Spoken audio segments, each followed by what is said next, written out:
Hello. आज हम लोग ब्लड के बारे में जानेंगे। पहले तो ब्लड होता क्या है।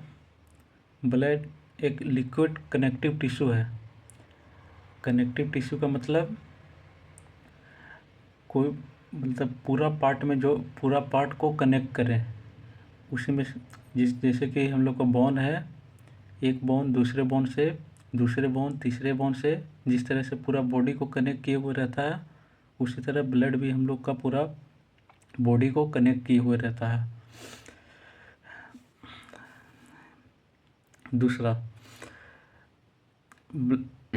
ये प्रेजेंट कहाँ होता है? प्लाज्मा के अंदर। प्लाज्मा के अंदर सस्पेंडेड फॉर्म में ये प्रेजेंट होता है। अगला ये है एक, ये तो जानते हैं कि लिक्विड फॉर्म में होता है फ्लूइड। तो फ्लूइड में भी ये विस्कस फ्लूइड होता है।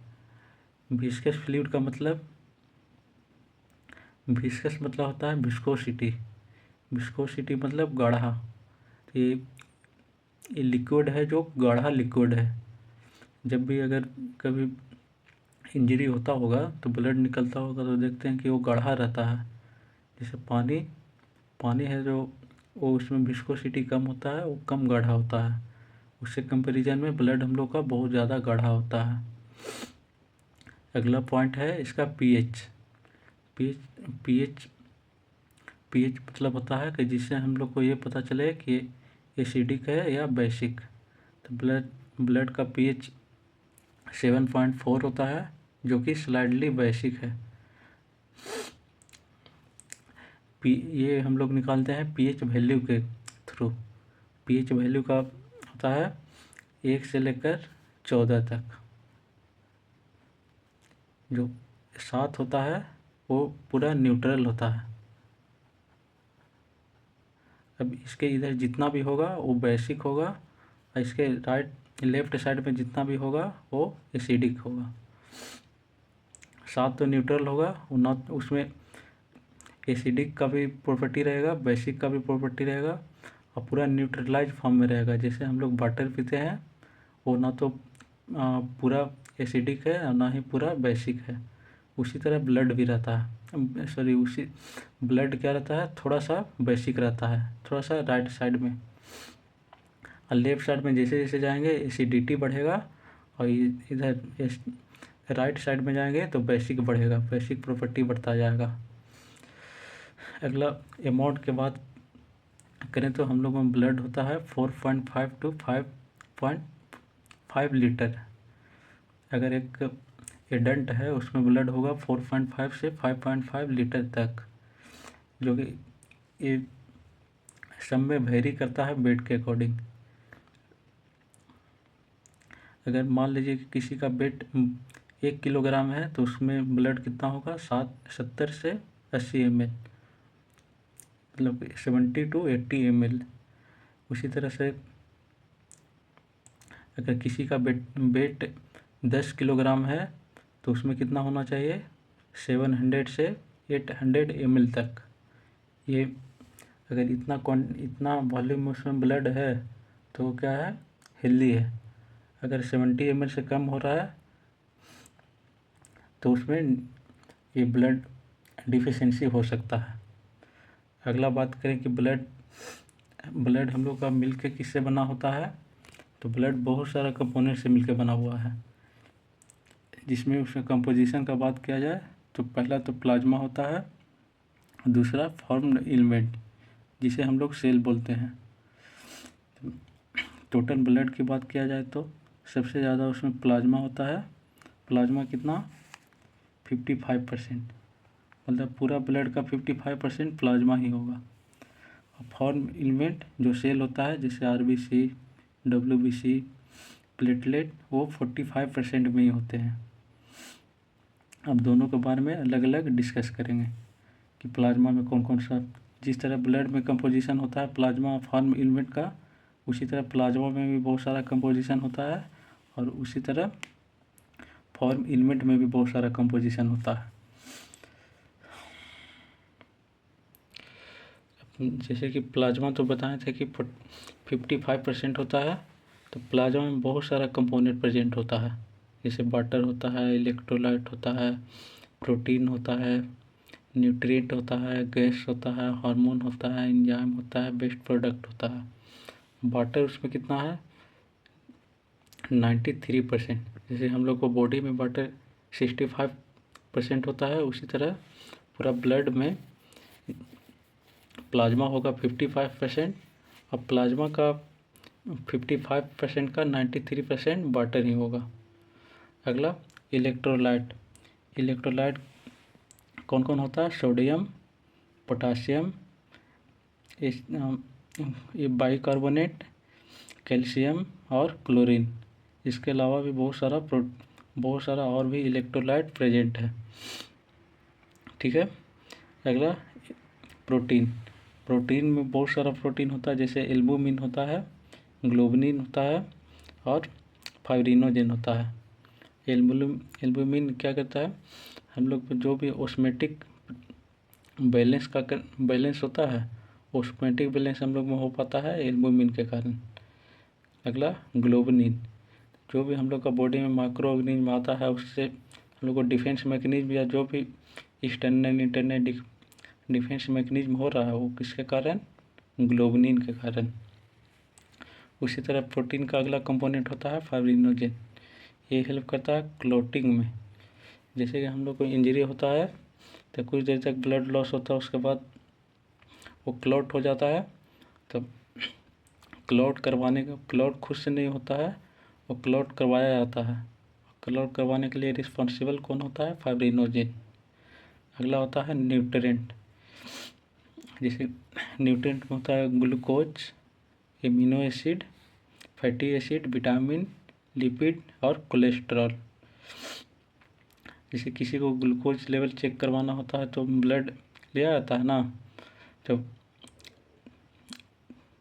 जो भी हम लोग खाना वाना खाते हैं तो उसे जो भी ग्लूकोज मिलता है वो एब्जॉर्ब होता है ब्लड के थ्रू। इसी कारण हम अगर किसी को इंसुलिन वगैरह का डायग्नोसिस करवाना होता है तो उसे ब्लड लेना पड़ता है। ब्लड के थ्रू ही उसे एग्जैक्ट उसका डायग्नोसिस कर पाते हैं। अगला गैस। गैस में बहुत सारा गैसेस प्रेजेंट होता है। जैसे हम लोग रिस्पायरेशन के थ्रू ऑक्सीजन लेते हैं, और ऑक्सीजन भी लेते हैं तो ट्रांसपोर्ट कैसे होता है, ब्लड के थ्रू ही। और ऑक्सीजन लेने के बाद उसका एनर्जी हम लोग यूटिलाइज करते हैं, फिर ऑक्सीजन कन्वर्ट हो जाता है CO2 में। तो CO2 को भी जो इनहेल करना होता है वो ब्लड ही लेके जाता है। अगला हार्मोन कौन कौन होता है, थायरॉक्सिन, जो थायराइड के कारण जो हार्मोन होता है वो भी प्रेजेंट होता है ब्लड में ही। अगला ग्लूकागोन और इंसुलिन, ये दोनों क्या करता है, एक तो ब्लड में ग्लूकोज का लेवल को इंक्रीज करवाएगा, दूसरा डिक्रीज करवाएगा। अगर किसी को ब्लड का ग्लूकोज लेवल इंक्रीज हो गया है, इसका मतलब है कि उसमें से एक अपना सही ढंग से काम नहीं कर रहा होगा। अगला इंजाइम में होता है कोई क्लॉटिंग फैक्टर। क्लॉटिंग फैक्टर वो होता है जो करवाने के लिए इन्हेंस करवाता है। उसके साथ में बेस्ट प्रोडक्ट भी होता है, जैसे यूरिक एसिड, सेरोटोनिन और बिलिरुबिन। अगला ब्लड का कंपोजिशन का एक पार्ट हो गया, ये प्लाज्मा का। अब लास्ट बचा है ये फॉर्म इन्वेंट या सेल का। अब ब्लड का दो कंपोजिशन था, एक तो था प्लाज्मा, दूसरा फॉर्म्ड एलिमेंट। प्लाज्मा कितना था 55%, तो ये फॉर्म एलिमेंट कितना होना चाहिए 100 - 55, बोले तो 45%।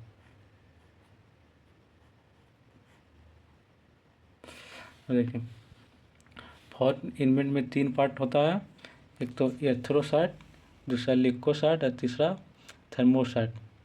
एर्थ्रोसाइट RBC को बोला जाता है, ल्यूकोसाइट WBC को और थर्मोसाइट प्लेटलेट को।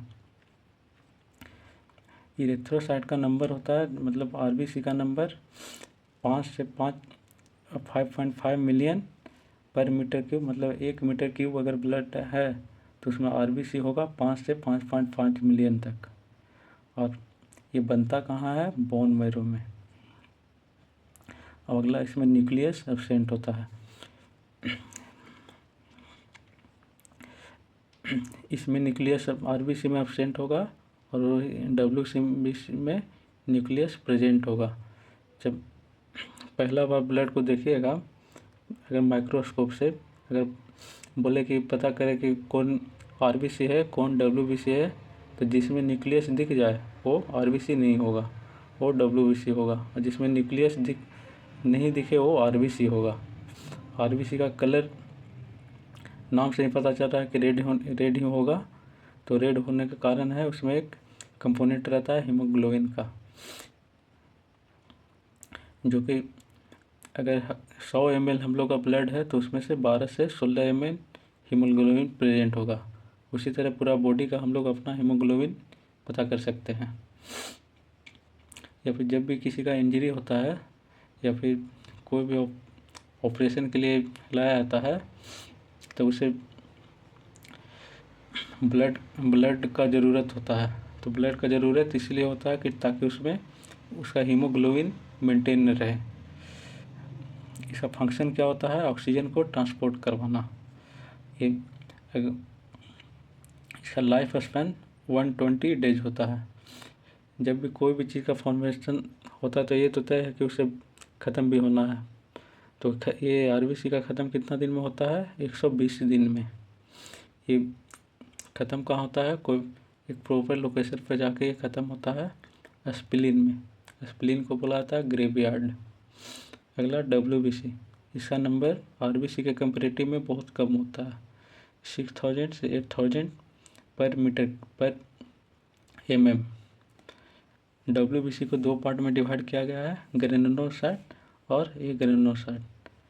ग्रेनुलोसाइट में 3 कंपोनेंट होता है, BEN। इससे याद करना है तो याद कर सकते हैं। B stand for basophil, E for eosinophil, N for neutrophils. और ये ग्रेनुलोसाइट का LM बोले तो N से लिम्फोसाइट, M से मोनोसाइट। सबका परसेंटेज याद रखना इसमें सबसे ज़्यादा ज़रूरी है, परसेंटेज। दूसरा फंक्शन याद रखना। बेसोफिल का फंक्शन होता है, बेसोफिल का परसेंटेज 0.5 से 1% तक। और ये सीक्रेट करता है SHM मतलब एस से हो गया सेरोटोनिन, एस से हो गया हिस्टामिन और इससे हो गया हेपरिन। ठीक है, ये करता क्या है कि जितना भी इन्फ्लेमेटरी रिएक्शन होता है ना उसमें हेल्प करवाता है। अगला इनोसोफिल, ये 2 से 3% होगा, वो इन्फेक्शन और एलर्जी के टाइम पे ये काम करता है। अगला होता है न्यूट्रोफिल्स, जो कि सबसे ज़्यादा होता है 60 से 65%। और बेसोफिल सबसे कम होता है 0.5 से 1%। ये ग्रेनुलोसाइट में लिम्फोसाइट वो 20 से 25%। और लिम्फोसाइट 2 टाइप का होता है, B लिम्फोसाइट और T लिम्फोसाइट। वो दोनों हेल्प करता है इम्यून सिस्टम में।